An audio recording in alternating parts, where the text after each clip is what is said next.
하겠습니다. 마가복음 1장 6절, 누가복음 3장 1절 2절입니다. 마가복음 1장 6절 먼저 읽겠습니다. 그리고 누가복음 3장 1절 2절을 읽도록 하겠습니다.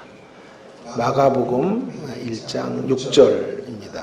함께 읽겠습니다. 요한은 낙타토롯을 입고 허리에 가죽띠를 띠고 메뚜기와 석청을 먹더라. 누가복음 3장 1절 2절 함께 보도록 하겠습니다. 누가복음 3장 1절과 2절. 여러 이름들이 좀 나오고 지명들이 나와서 읽기가 쉽지는 않지만 그래도 한 목소리로 같이 3장 1절 2절을 읽도록 하겠습니다. 디베리오 황제가 통치한 지 15해 곧 본디오 빌라도가 유대의 총독으로 헤롯이 갈릴리의 분봉왕으로 그 동생 빌립이 이두레와 두라고니 지방의 분봉왕으로 루사니아가 아빌레네의 분봉왕으로 안나스와 가야바가 대제사장으로 있을 때에 하나님의 말씀이 빈들에서 사가랴의 아들 요한에게 임한지라. 아멘. 오늘 말씀의 제목은 위대한 삶의 뒤안길이라고 하는 것인데요. 우리 모두가 갈망하는 바는 위대한 삶입니다. 힘 있는 삶을 살기를 원합니다. 모든 인생들이 그것을 갈망하는지 어떻게 아느냐 하면 우리들이 영웅 이야기에 열광하는 것을 보면 그 사실을 분명히 깨닫게 됩니다. 그러나 문제는 우리가 이렇게 영웅들의 이야기 앞에 열광하면서도 그들이 그 영웅의 자리, 그 위대한 삶의 자리로 나오기까지의 뒤안길이 어떠했는지를 생각하는 분들은 많이 없어 보입니다. 그 뒤안길에서 치루었던 고뇌와 또 땀과 눈물과 수고를 생각하는 분들은 그리 많지 않은 것 같습니다. 서종주 시인이 쓴 유명한 시 국화옆에서라고 하는 시에서 그 시 구절에 이런 구절이 있죠. 한 송이 국화꽃을 피우기 위해 봄부터 소쪽새는 그렇게 울었나 보다. 정말 멋진 시가 아닙니까? 이 시의 때는 일제시대죠. 일제시대. 국화꽃을 피우는 것은 민족의 광복과 해방, 독립을 상징하고 있는 것입니다. 그런데 중요한 건 이거죠. 국화꽃이 저절로 피어나지 않는다는 거예요. 국화꽃이 피어오르기 위해서는 어떤 일이 있어야 됩니까? 소쪽새가 울어야 합니다. 소쪽새가 운다라고 하는 말은 많은 고통이 있다는 말이죠. 수많은 이들이 형장의 이슬로 사라지고 투옥이 되고 형벌을 받고 고문을 당하는 이러한 대가들이 지불되어야 국화꽃이 만발할 수 있고 민족의 독립이 이루어질 수 있다라고 하는 것입니다. 오늘 제가 함께 좀 다루고 싶은 인물은 가장 힘있는 인생을 살았던 세례 요한이라고 하는 사람입니다. 그는 한마디로 국화꽃을 피어나게 했던 인물이라고 해도 틀리지 않을 것입니다. 아름다운 삶을 살았던 대표적인 인물이 세례 요한이 되겠습니다. 그러나 저절로 이루어진 것이 아니다라고 하는 것입니다. 그에게도 남모르는 소쪽새 우는 사연들이 있었다라고 하는 것을 우리가 꼭 기억을 해야 하겠습니다. 그래서 오늘 제 설교는 두 부분으로 나누어집니다. 국화꽃 피는 사연, 첫 번째 국면이고요. 또 한 가지 국면은 소쪽새 우는 그 뒤안길에서 소쪽새 우는 사연에 대한 이야기를 좀 해보도록 하겠습니다. 첫 번째 마가복음 1장은 국화꽃이 피어오르는 이런 모습과 연결된다고 하겠습니다. 국화꽃 피는 사연. 그는 변화된 인생이었고요. 변화된 모습으로 주님의 사역을 힘있게 감당했던 사람이었다. 국화꽃을 피워 올린 사람이었다. 라고 성경이 세례 요한을 향해서 말하고 있는 거죠. 변화된 삶. 그 변화된 모습을 가지고 하나님의 영광과 존귀를 드러내는 인생이 된 것입니다. 세상적인 안목으로 바라보면 위대한 인생이라고 하는 것은 큰 업적을 남기는 사람들이에요. 남다른 업적을 이루어낼 수 있는 사람들이라고 할 수 있어요. 그러한 면에서 세례 요한도 결코 뒤지지 않아요. 3장 뒷부분에 이제 누가복음 3장 뒷부분을 보시면 세례 요한이 우리가 그토록 갈망하는 종교적인 그런 뭐라 그럴까요? 부흥이랄까요? 영적 부흥과 각성을 이루어낸 사람입니다. 그가 회개의 메시지를 전하자 심령들이 돌아옵니다. 무리들과 세리들과 그리고 군병들이 어찌할꼬 하며 하나님 앞으로 항복하는 역사들이 펼쳐지게 된 것을 보게 됩니다. 우리가 그토록 갈망하고 있는 영적인 부흥이 지금 세례 요한의 사역을 통하여 이루어진 거예요. 그래서인지 모르겠지만 성경은 세례 요한을 여자가 나온 자 중에 가장 위대한 자다 이렇게 말합니다. 그러나 우리가 좀 초점을 두려고 하는 것은 이 세상 사람들이 생각하는 그런 업적 때문에 이 세례 요한을 칭송하는 것이 아니고 그보다 더 중요한 사실이 있기 때문에 우리는 세례 요한을 위대하다라고 말해야 된다고 생각합니다. 그것이 뭘까요? 성경적 안목의 위대함을 좀 우리가 생각해 볼 필요가 있겠는데요. 성경적 안목의 위대함은 새로운 삶의 스타일, 라이프 스타일을 갖고 살아가는 것을 의미합니다. 새로운 삶의 스타일로 사는 사람. 그가 세례 요한이었기 때문에 세례 요한은 위대한 사람이고 여자가 낳은 자 중에 가장 큰 사람이었다. 이렇게 말해도 되는 것입니다. 세상 안에 영웅들이 가득합니다. 힘 있는 자들이 가득합니다. 성경의 위대함의 수준이 고작 그 정도가 아니에요. 힘의 크기를 가지고 한 사람을 평가하는 정도가 아니라 성경이 지금 강조하는 진정한 위대함은 어떤 일을 하느냐보다 어떤 존재가 되느냐 하는 것에 방점을 찍어두고 있다는 사실입니다. doing보다는 being에 대한 문제를 통하여 이 세례 요한의 위대함을 우리 가운데 설파하고 있는 것이죠. 그러니까 겉으로 나타난 행위적인 일들이나 어떤 눈에 보이는 형격한 결과물들이 아니라 그의 내면과 가치와 정신이 바뀐 사람, 가장 뚜렷하게 그런 속사람의 새로워짐을 드러냈던 사람, 그가 세례 요한이기 때문에 성경은 그를 변화된 위대한 인생이다 이렇게 말하는 것이고, 국화꽃을 피어 올리게 되었던 인물로 소개하고 있는 것입니다. 예를 들어 보겠습니다. 두 사람이 있는데 신앙 생활을 하는 가운데 담배를 끊었다고 한번 가정해 보십시다. 좋은 결과가 생긴 거죠. 그러나 그 종류를 잘 구분을 해야 될 것 같습니다. 왜 끊었나 하는 거죠. 한 사람은 몸에 좋지 않아서 자꾸 몸이 허약해져서 담배를 이쯤에서 끊어야 되겠다 생각하고 담배를 끊은 경우, 우리 이런 경우를 성경이 말하는 변화라고 말하지 않는 거예요.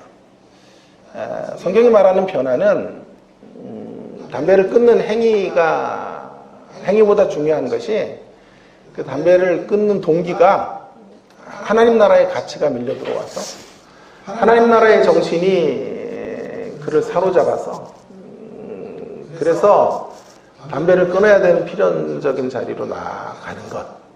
그렇게 되어야 성경은 변화가 되었다고 말하고 그 변화된 사람을 위대한 사람이다. 큰 사람이다. 이렇게 이야기하고 있는 것입니다. 제가 이런 얘기를 좀 자주 학교 학생들에게도 하고 수업에서도 이제 하는 이야기 중에 하나인데요. 예를 들어서 우리의 미덕 중에 하나가 친절함이에요. 사람들에게 친절한 모습으로 대할 수 있다는 것은 매우 중요한 신앙적 덕목이라고 생각해요. 왜냐하면 사람이 그 속마음을 다 헤아려 주기는 힘들기 때문에 겉으로 나타나는 모습들 이런 것들을 잘 가꿔낼 필요가 있다고 생각을 합니다. 그런 친절, 그런데요, 그런 친절을 우리가 가지고는 그 사람의 진정한 변화를 이렇게 평가할 수가 없어요. 진짜 친절한 사람들을 만나시려면 국민은행을 가시면 돼요. 국민은행에 가시면 거기 앞에 데스크에 앉아 계신 분들이 친절하다고요. 옆에 보면 이렇게 스티커를 붙여달라고 이렇게 되어져 있고, 그게 또 진급에 굉장히 중요한 조건이 되기도 하죠. 근데 문제는 그분들의 친절은 9시부터 5시까지만 친절하다. 그게 문제예요. 그 중에 1시간 또 점심시간에는 절대 친절하지 않죠. 왜냐하면 내가 이게 내 돈을 가지고 음식을 서비스를 사서 사는 시간에는 갑자기 고자세가 되고 그런 모습으로 나아가는 것을 보게 됩니다. 친절이라고 하는 것, 그것이 세상에도 있는 이야기예요. 그러나 기독교의 차별성은 뭐냐면 친절이 그렇게 형태화되거나 외적인 모습으로 드러나는 것이 아니라 그 이전에 우리의 내면이 친절한 성품으로 바뀌는 것. 이럴 때 진짜 변화가 되었다. 그리고 그런 변화의 길을 향해서 달려가는 사람들을 성경은 위대한 사람들이다. 큰 인물이다. 이렇게 말씀하고 있는 것입니다. 오늘 마가복음 1장 6절에 왜 이 구절이 이렇게 중요한고 하니요. 이런 말이 되어 있죠. 이 내적인 변화를 여기서 저는 좀 점검하기를 원해서 선택을 했습니다. 자, 한마디로 세례 요한의 위대함이 이제 드러나는데 약대 토롯을 입고 메뚜기와 석청을 먹었다. 이렇게 본문은 말합니다. 어떤 분이 저에게 얘기하기를 아이고 좋은 것만 먹었네 이렇게 생각을 하실 수 있겠는데요. 지금 세례 요한이 웰빙으로 먹고 살았다 이런 뜻이 아니겠죠. 오늘 본문의 중요한 구절은 약대 토롯을 입었다 라고 하는 것인데요. 저는 이 구절을 깊이 음미해 보았습니다. 약대 토롯을 입었다. 약대 토롯을 입었다라고 하는 것은 그가 세상에 의해서 움직여지는 인물이 아니었다라는 말이에요. 세상에 의해서 이끌림을 받는 존재가 결코 아니다. 라는 것을 아주 잘 표현해 주는 말이 약대 토롯을 입었다. 물론 겉으로 보면 검소했다든지 무슨 낭비를 하지 않았다 이렇게도 풀릴 수 있겠습니다만은 더 깊은 읽기가 많이 가능하다면 그가 세상에 의하여 끌려다니지 않는 어떤 내적인 가치에 붙들려 있는 모습을 말하고 있는 것이라고 하겠습니다. 왜 그러냐 하면 그 당시에 의복이라고 하는 것이 오늘날에도 마찬가지지만 한 사람의 신분을 의미하는 거예요. 그래서 부자가 자색 옷을 입고 비단 옷을 입었던 것. 이런 것들이 그 사회의 가치 속에 어떤 옷을 입느냐가 어떤 사람이냐를 입증하는 근거가 되었지요. 그 사람의 옷이 그 사람의 수준이고 그 사람이 가지고 있는 지위이고 품격이라고 말할 수 있습니다. 오늘날로 말하면 이 옷이라고 하는 것은 무엇을 소유했느냐를 가늠하는 바로미터가 되는 거죠. 그런 세상 가운데 하나님의 사람 세례 요한이 약대터옷을 입고 역사의 무대 가운데 활동하고 있는 것입니다.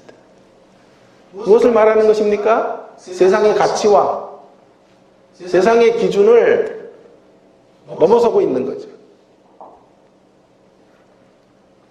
세상의 정신을 훌쩍 뛰어넘고 있는 모습이라고 해도 결코 틀리지 않을 것입니다.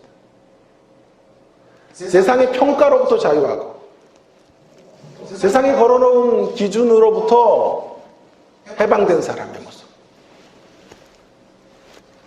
어쩌면 약대토롯을 입고 있는 세례 요한은 내가 왜 세상의 가치를 따라가야 하나? 그 세상을 당당히 비웃고 있는지도 모르겠습니다. 더 깊이 들어가면 이럴 수 있다는 말은 그의 내면이 무언가의 새로운 가치에 붙들렸기 때문에 가능했을 것이라 충분히 추측할 수 있어요. 내면이 변화를 경험하게 되었던 것이죠. 세상에 의해서 움직여지기보다 하나님의 가치에 의해서 움직여진 내면을 가지고 있었고 그런 내면 세계를 가지고 한 생애를 살았던 사람. 그래서 세례 요한의 위대함이 그로 인한 사역적 위대함도 있지만 그의 존재의 위대함이 있었다는 것이 먼저입니다. 우리 안에 하나님의 왕이시기에 그의 기준이 절대적 가치가 되고 세상이 걸어놓은 기준들을 허상의 기준으로 인식하고 살아갔던 사람을 표현해내는 가장 중요한 표현이 약대 토롯을 입었다 라고 하는 것입니다. 제가 가장 안타까워하는 교회적인 모습은 뭐냐 하면요, 부흥하는 교회도 있고 이능세를 떨치는 교회와 목회자들도 많은데요, 제가 계속해서 묻게 되는 질문은 뭐냐 하면 과연 세상의 가치를 넘어선 교회는 얼마나 있을까? 세상의 정신과 기준을 뛰어넘는 하나님의 가치 앞에 매료된 신자들은 과연 얼마나 있을까? 이것이 늘 한국교회를 바라보면서 제가 갖고 있는 안타까움이에요. 겉으로는 다 예수님의 사람인 것 같이 살아가고 있지만 아직도 우리의 내면은 세상으로 가득 채워져서 세상의 기준과 정신이 우리를 이끌고 있어요. 신앙이 교양으로 들어오고 신앙이 사족처럼 들어와서 없어도 괜찮지만 있으면 더 품이 있는 작업으로 신앙이 그렇게 달라붙어 있는 이러한 모습들을 너무너무 많이 발견하면서, 아니 제 자신의 모습 가운데서도 그런 모습들을 보면서 좌절하게 되고 절망할 수밖에 없는 것입니다. 세상에 이끌려가는 사람들이 아니라 하나님의 가치에 이끌려가는 사람들 되시기를 주의 이름으로 축원합니다. 그런 가치로 이끌려가는 사람들이 변화된 사람이에요.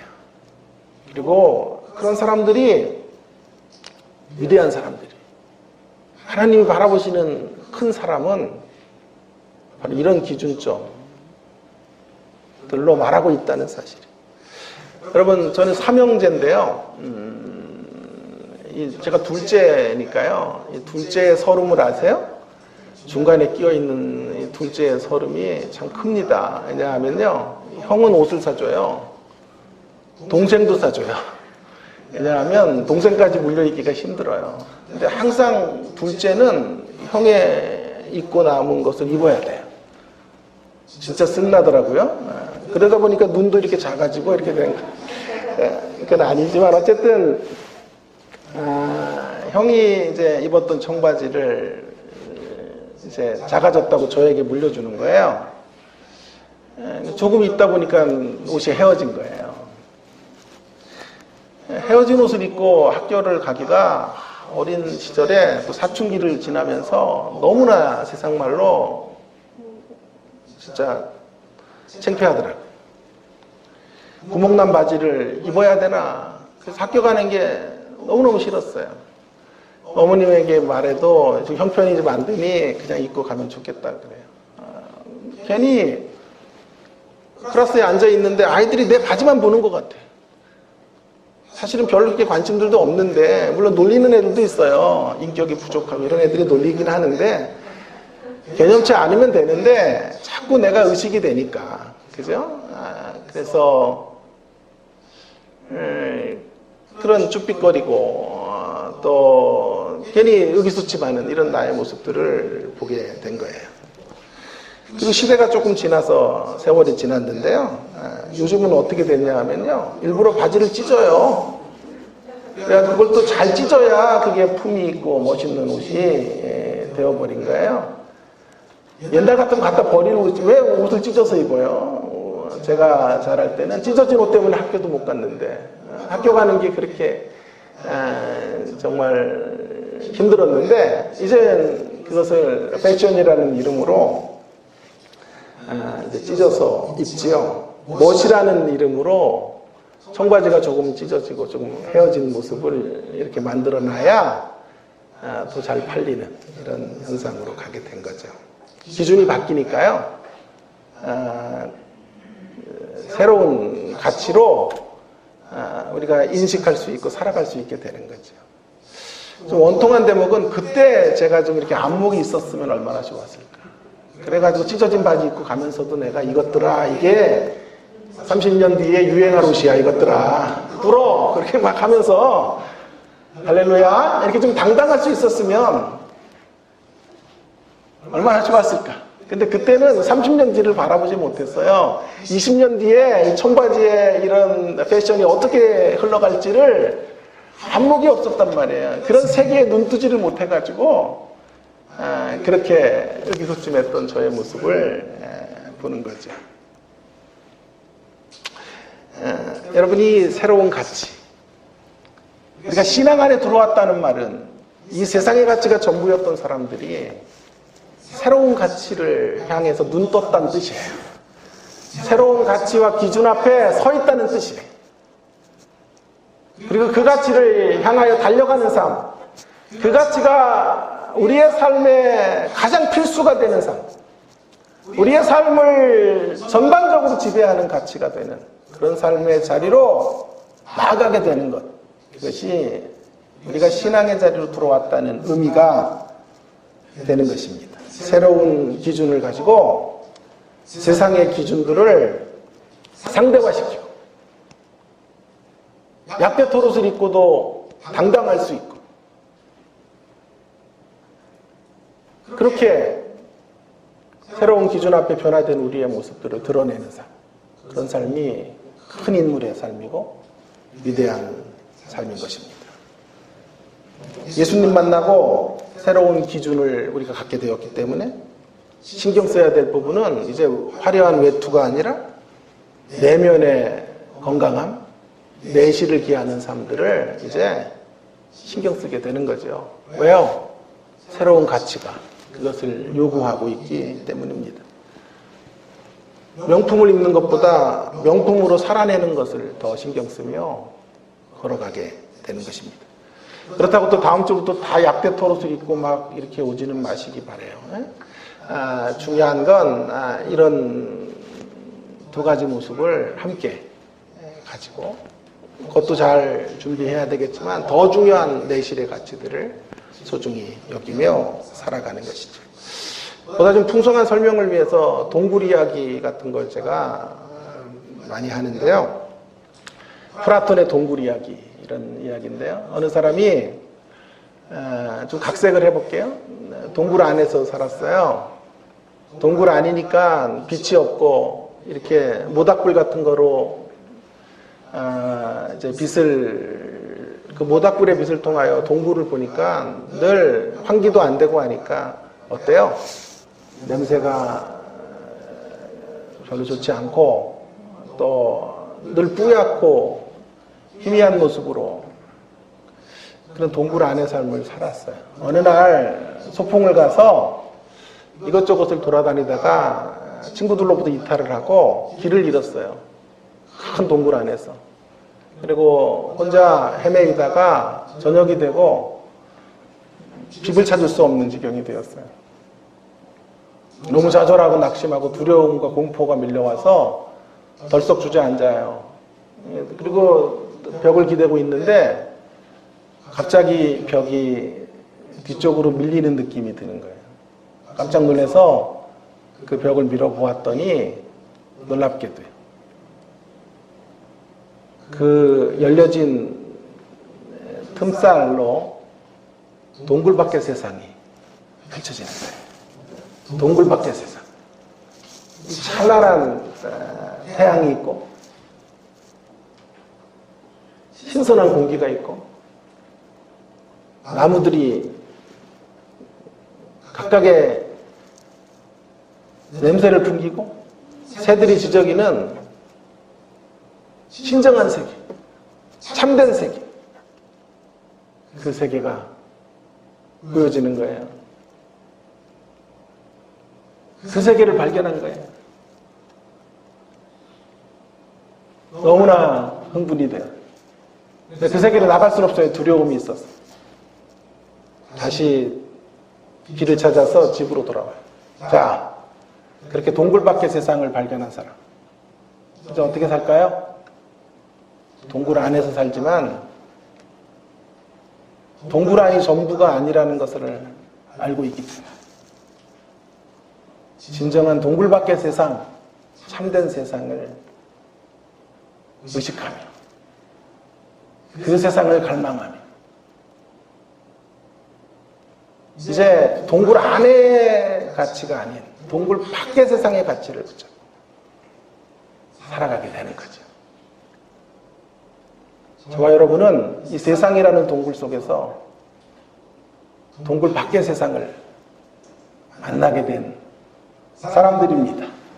예수 그리스도를 통하여 진정한 세상, 진정한 대안적인 하나님의 나라를 맛보게 된 사람.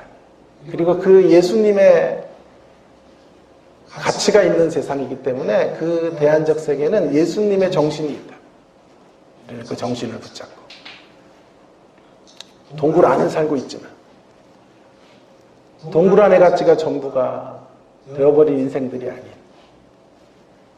동굴 밖의 세상의 가치를 따라 동굴 안을 사는 인생들이 되어야 하는 것입니다. 그리고 그 동굴 밖의 세상을 점점 더 깊이 더 풍성하게 보면 볼수록 우리는 그 동굴 밖의 세상에 치우쳐서 사는 거예요. 그래서 제가 좋아하는 표현 중에 하나는 신앙은 치우침이에요. 치우치는 거죠. 연인이 만나서 진짜 사랑하면 치우쳐요. 올인하고 모든 걸 던지죠. 치우침. 균형 잡힌 치우침. 균형이 없이도 치우치면 안 되기 때문에 균형 잡힌 치우침의 자리로 동굴 밖의 세상을 경험한 자들로 살아가게 되기를 간절히 주님의 이름으로 부탁을 드립니다. 자, 이제 서쪽새 국화꽃 피어나는 이야기. 국화꽃으로 피어올랐던 한 인물. 그 한 인물의 이야기를 약대토롯을 입었다 라는 구조를 가지고 세상의 가치를 당당히 비웃고 세상의 정신에 피동되지 않고 더 큰 하나님의 나라의 가치 앞에 붙들린 자로 당당히 약대토롯을 입고도 하나님의 말씀의 통로로 쓰여졌던 한 사람의 변화의 모습을 보았어요.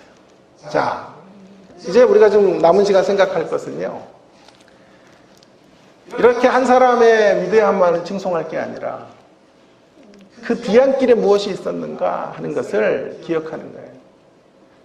뒤안길에 그가 치루어야 했던 대가, 소위 말해서 성공한 한 사람, 여자가 나온 자 중에 가장 위대한 한 사람이 되기까지 그가 지나와야 됐던 여정들을 깊이 생각해 볼 필요가 있겠어요. 전 너무 속상한 것 중에 하나가 이런 거예요. 어떤 한 인물이 이루어낸 것들이 너무도 폄하되고 너무도 아주 단순한 논리로 취급되거나 하는 것들은 옳지 않다고 생각해요. 한 인물이 이루어내는 어떤 외적인 업적이나 결과나 이런 것들이 사실은 더 나가야 될 대목이 있는 것은 맞지만 그 자체로도 위대한 것이고 소중한 것이고요. 수많은 노력의 산물이고 고뇌의 어떤 결과물이 될 수밖에 없는 거예요. 그것을 귀하게 여겨야 되고요. 존중하는 모습들을 가져야 되겠다고 생각해요. 뒤안길에 무엇이 있는가 하는 것을 그래서 주목해야 될 이유가 바로 여기 있어요. 그래서 소쩍생 우는 사연에 대하여 한번 생각해 보려고 하는 거죠. 답은 이거예요. 위대한 생애가 되려면 반드시 광야를 딛고 서야 돼요. 광야를 딛고 선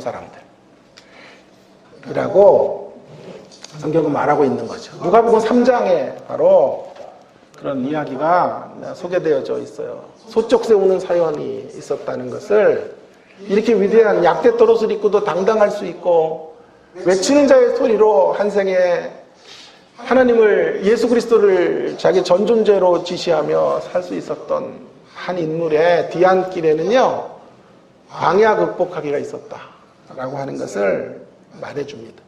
그의 현실이 매우 암담했어요. 그 암담한 현실을 딛고 섰죠. 외적으로 암담했고 내적으로도 암담했어요. 그래서 두 가지 광야가 있었다고 생각해요. 외적인 광야, 더 중요한 건 내적인 광야라고 하는 두 가지인데요. 내적인 광야는 자, 오늘 본문에 있는 것처럼 진리가 참 진리로 이렇게 선포되기가 너무 힘든 세상, 진리의 숨통을 막는 세상의 힘의 세력들이 준비했던 세상 속에 세례 요한이 사역했다는 거예요. 오늘 1절, 2절에 세례 요한의 이제 등장하는 자리, 역사적 자리를 말해주고 있는데요. 6명의 통치자의 이름이 거명이 되어 있어요. 6명의 통치자. 뭘 말하는 것입니까?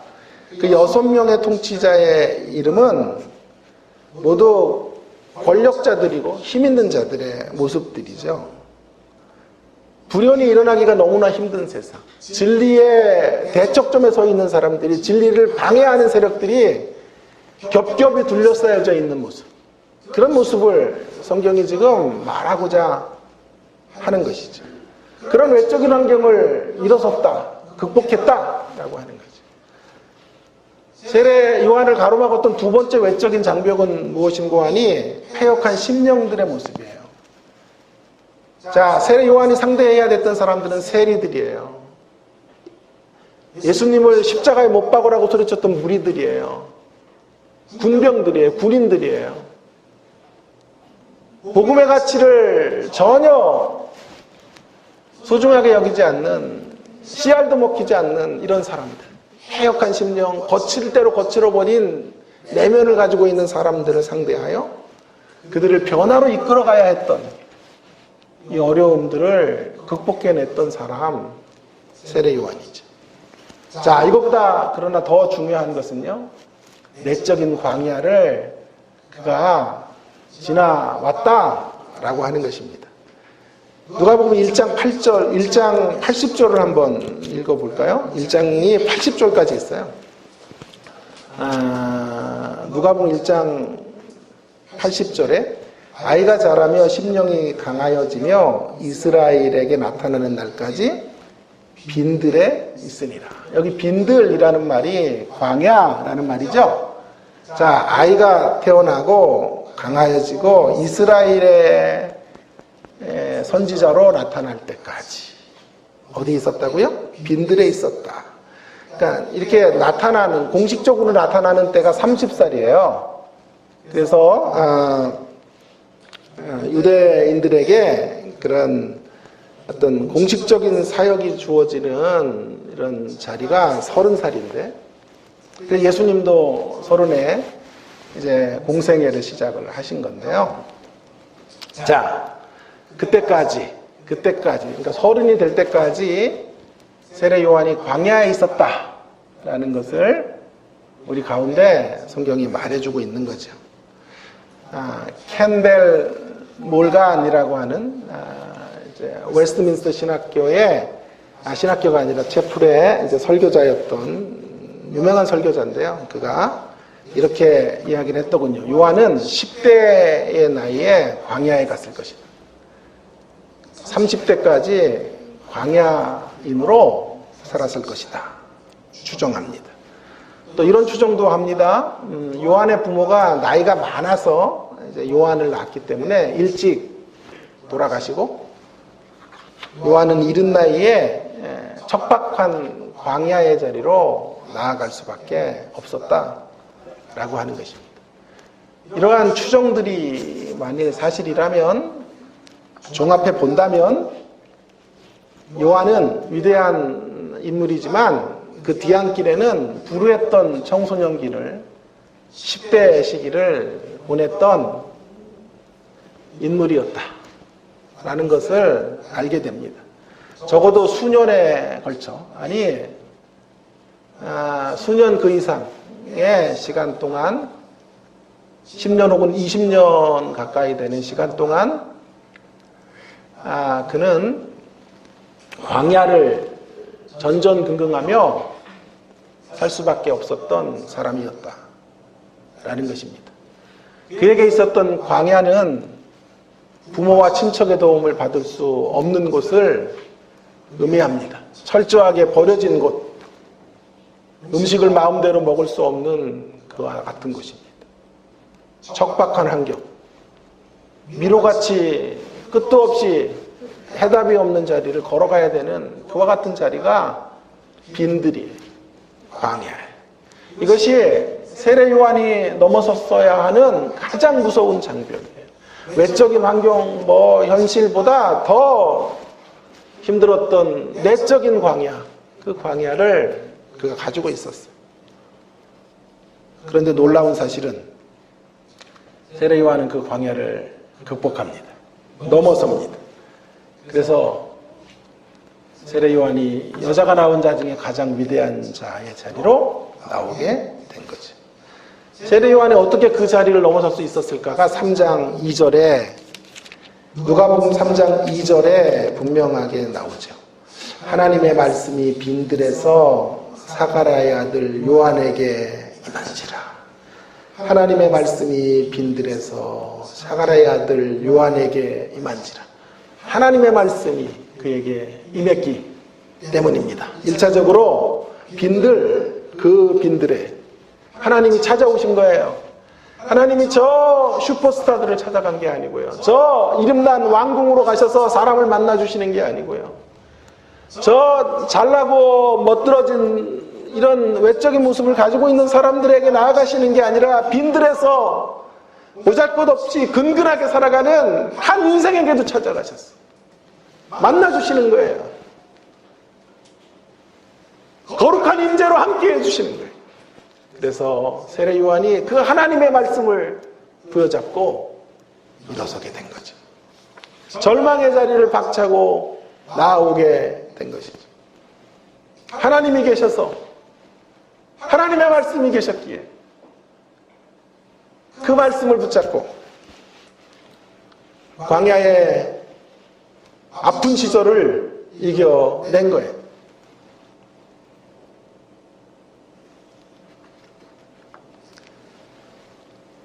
여러분, 형태는 다르지만 우리 모두는 광야를 지나가고 있어요. 우리 모두의 인생의 자리에는 광야가 있습니다. 어쩌면 한순간 지나오면 끝나는 곳이 광야가 아닌지도 모르겠어요. 인생길 전체가 광야인지도 모르겠어요. 그래서 광야 같은 인생길이라고 믿음의 선배들은 그렇게 노래했는지 모르겠습니다. 그 광야 같은 인생길. 얼마나 힘들고 어려운 길인지 몰라요. 그러나 우리는 그 인생길에서 승리할 수 있습니다. 하나님이 함께 하시기 때문이죠. 환경의 기근을 만나도 말씀의 기근만 없으면 승리합니다. 그러므로 말씀의 기근을 당하지 않도록 몸부림치셔야 되는 거죠. 자, 세례 요한이 하나님이 찾아오셨고 그것이 전부가 아니고요. 그가 또 반응했을 거예요. 빈들이라는 말이 우리에게 상징적으로 말해주는 표현이 뭐예요? 실제로 빈들에 있었다는 것만이 아니라 그가 그 빈들에서 무엇을 했을지를 상상하게 만들어줘요.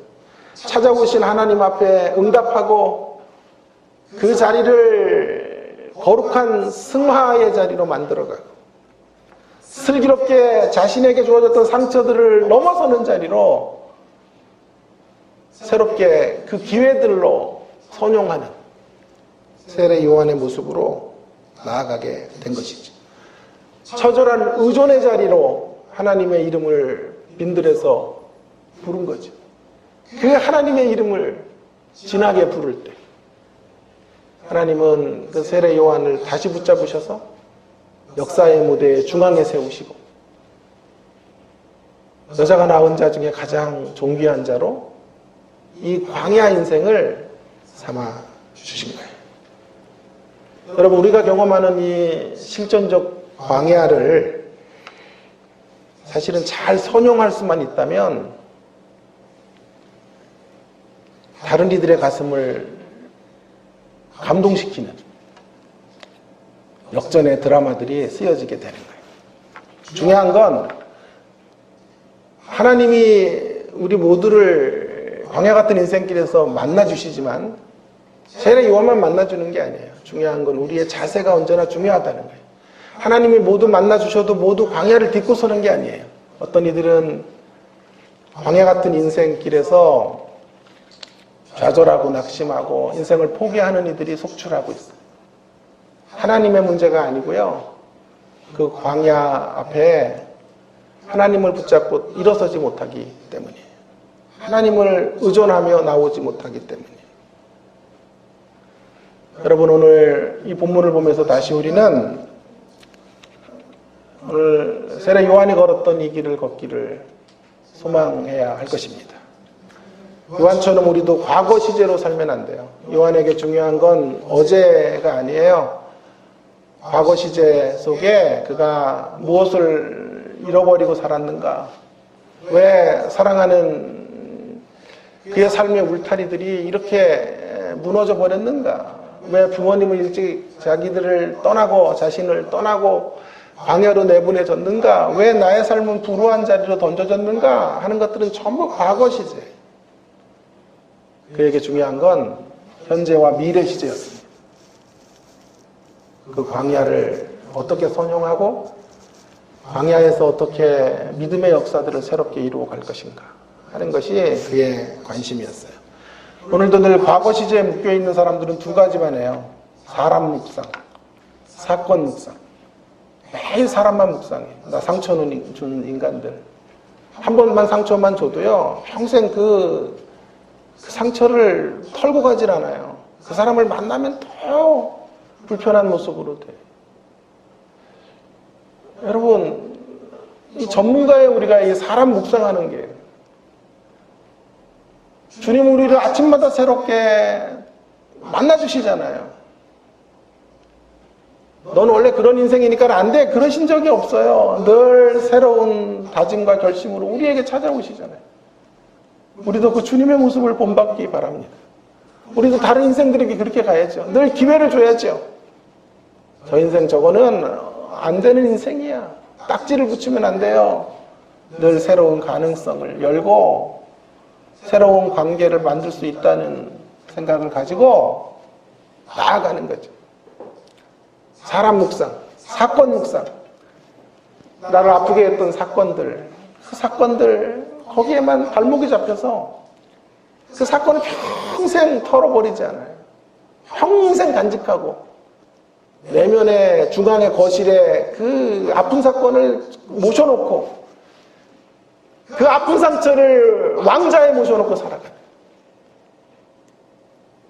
안타까운 모습들을 보는 거예요. 예수님 만나야 되는 이유가 바로 여기 있어요. 예수님 만나면 이런 사람으로부터 자유롭게 되고 이런 사건으로부터 해방되는 아픈 상처를 딛고서는 이 복된 자리로 나오게 될 줄로 믿습니다.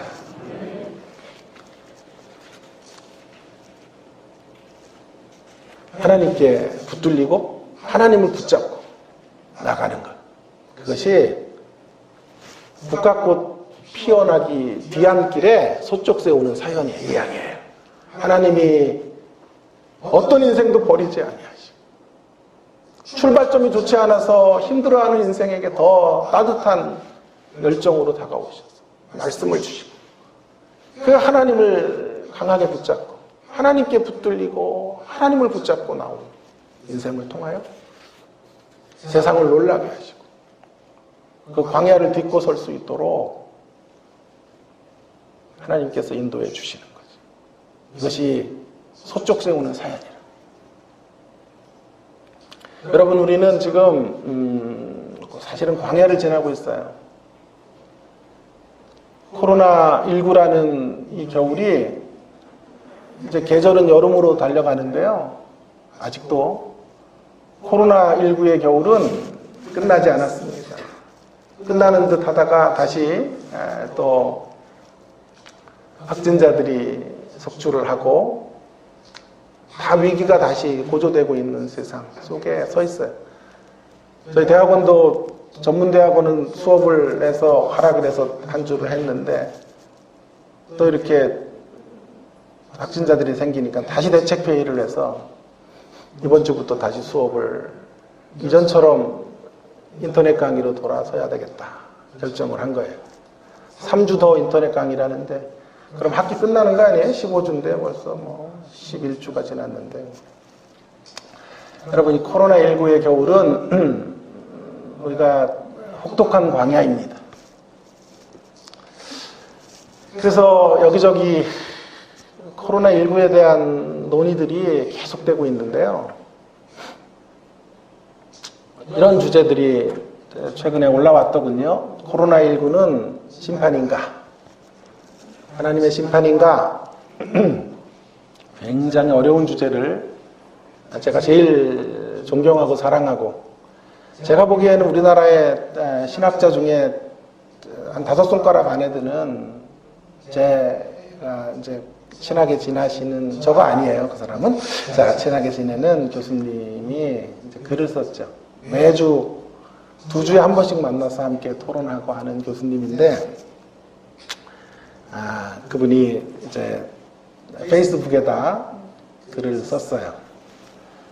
돌팔매질 당할 각오를 하고 글을 올리겠다 이렇게 하시면서 글을 쓰고 제일 먼저 이제 저에게 보내주셨더군요. 지금 이제 두 부류의 이제 신학자들의 견해들이 있어요. 존 파이퍼 같은 사람은 코로나19는 하나님의 심판이다. 이렇게 굉장히 유명한 복음주의 계열의 학자인데 이야기를 하고 중국이 선교사들을 몰아내서 그 대가를 치른 것이다. 이제 이렇게까지 간 거예요.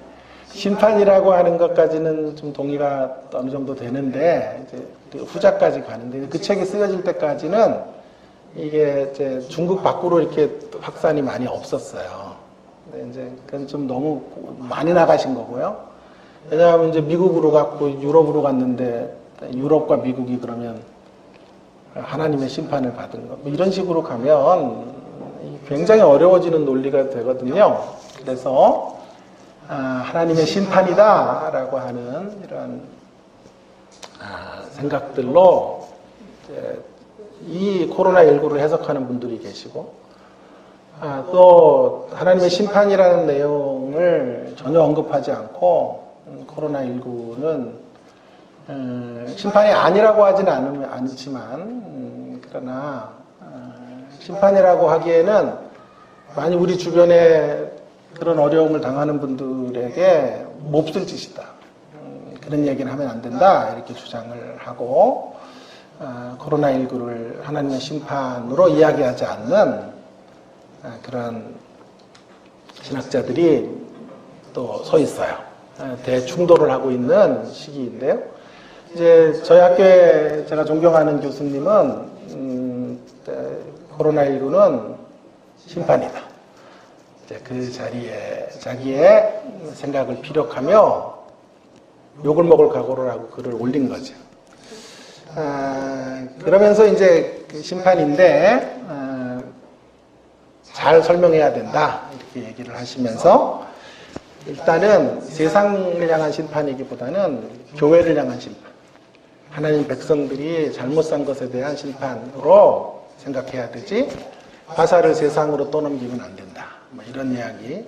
역시 좀 역사를 공부하신 분이기 때문에 이런 역사의식을 좀 갖고 있는 것 같아요. 또 두 번째로는 그러나 심판의 이야기를 할 때 의인들도 신자들도 고난을 당하고 하니까 복잡한 것이다 라는 것도 이제 생각을 해야 된다 주장을 하고요. 그 다음에 이 심판의 목적 중에 하나가 숨겨진 것이 드러나게 하시는. 그래서 보세요. 이 코로나19를 통해서 많은 게 드러났죠. 우리 안에 있는 이런 문제들, 음지에 있는 문제들, 이단들의 득세, 또 우리가 갖고 있는 이런 시스템의 오류, 한계 이런 것들이 곳곳에 들어갔고 세상의 민낯들이 이 코로나19를 통해서 드러나는 기능, 이런 기능들이 하나님이 하시는 작업이다 이렇게 주장을 하고 마지막에 이제 네 번째 논지는 회개의 열매를 맺어야 된다. 회개로 나아가자. 이제 이렇게 글을 썼는데요. 저의 견해는 그렇습니다. 큰 틀에서 궁극적인 틀에서는 심판일 수 있다고 생각해요. 왜냐하면 하나님이 성경의 프로그램은 마지막에 심판을 지나 하나님 나라가 완성이 된다고요. 계시록의 프로그램도 악이 심판을 당하고 이제 하나님 나라가 완성이 되니까 궁극적인 큰 틀에서는 하나님의 심판이라고 말할 수 있는 대목들이 있고요. 또 많은 분들이 어떤 자본주의의 어떤 폐해 같은 거, 너무 무분별하게 이렇게 세상과 자연을 파괴한 결과들을 지금 치르고 있는 것이다. 뭐 이런 얘기들도 하는 분들이 있기 때문에 심판이라고 크게 보면 말할 수 있을 거예요. 그러나 그렇게 단정하기에 어려움도 있다는 거예요. 그래서 고민이 되는 거죠. 함부로 심판이라고 설교 석상에서 말하기가 쉽지가 않은 거죠. 그래서 고민을 하는데 전에 한번 들었던 이런 얘기가 떠오르는 거예요. 자, 하나님의 심판과 관련해서 죄와 관련해서 코로나19를 말하는 상관관계는 있으나 그러나 인과관계는 조금 신중해야 돼요. 어떤 죄가 원인이 되어서 어떤 결과 이런 코로나19가 나왔다라고 말하기에는 아직 확실한 판단을 중지해야 되는 거예요. 그 말이 좀 정확한 말 같아요. 상관관계는 상관은 있으나 인과관계는 더 고민을 해야죠. 그렇다면 저의 답은 뭐냐 하면 경건한 불가지주의. 경건한 불가지주의. 회개도 하고 성도들도 경정으로 올리고 교회도 다시를 되돌아봐야 되지만 아직까지 확실한 인과관계가 규명되기 전까지는 이게 구체적으로 어떤 원인에 의해서 어떤 팩트로 어떻게 만들어졌는지가 선명하게 명명백백하게 입증되기 전까지는 경건한 불가지주의로 갈 수밖에 없겠다라고 하는 것입니다. 여러분, 성경을 언제나 우리가 이렇게 이것이냐 저것이냐의 논리로, 심판인가 아닌가의 논리로만 보지 않아야 돼요. 그렇게만 딱 이분법으로 나눌 수 없는 영역들도 너무너무 많거든요. 그래서 저의 입장은 경건한 불가지주의, 알지 못하고 아직까지는 판단할 수 없고 그러나 큰 틀에서는 하나님의 인류 역사를 이끌어 가시는 큰 틀의 안에서는 심판일 가능성도 있다는 것을 배제하지 않으면서도 그것들이 확정적으로 이야기하기에는 인과관계가 아직도 명확하지 않기 때문에 여전히 경건한 불가지주의로 서 있어야 된다라고 생각을 하는 것입니다. 중요한 건 그러니까 왜 코로나19는 우리에게 왔는가, 이 혹독한 광야는 왜 우리에게 주어지게 되었는가는 경건한 불가지주의, 답을 찾기가 어렵다는 말이에요. 그러나 한 가지는 답을 찾을 수 있어요. 어떻게, how, why에 대한 답은 없지만 why에 대한 답도 찾으려고 노력을 해야 돼요. 이렇게 제 동료 교수님이 욕을 먹더라도 심판이라고 말하고 심판에 대한 경각심을 주려고 하는 것도 필요한 이야기예요. 자, 그러나 저는 그 일에 동의하지 않는다라고 하는 견해도 또 필요한 이야기고, 또 토론하고 함께 고민해야 돼요. 자, 그런데 중요한 건 그 Y에 대한 확정된 답을 찾을 수는 없으니까. 시간이 지나고, 한 세기가 지나고 코로나19를 바라볼 때는 답이 나올 수 있을지 몰라도 지금 우리가 섣불리 심판의 잣대나 그렇지 않은 잣대를 들이대기는 힘드니까요. 자, 그럼 Y에 대한 답은 경건한 불가지주의로 잠시 보류를 해두고 How에 대한 답을 찾으면 좋겠어요. 어떻게 가야 되는가?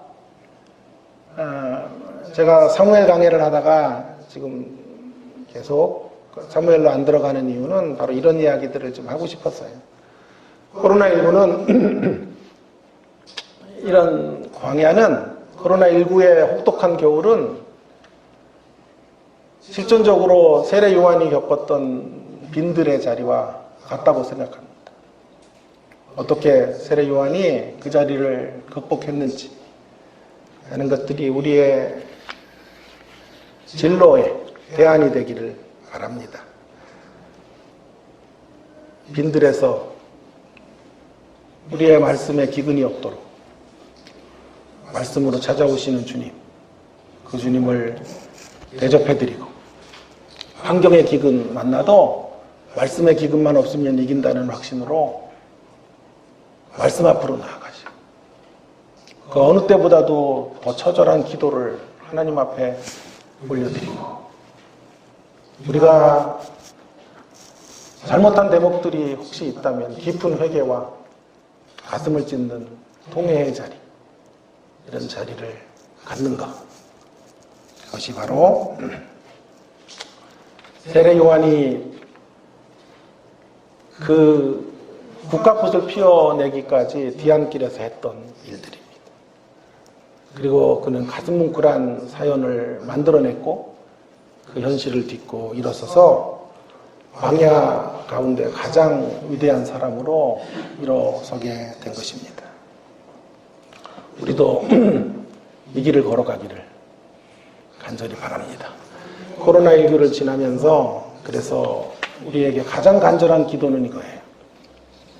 주님, 세례 요한처럼 광야를 이기는 사람들 되게 하여 주시옵소서.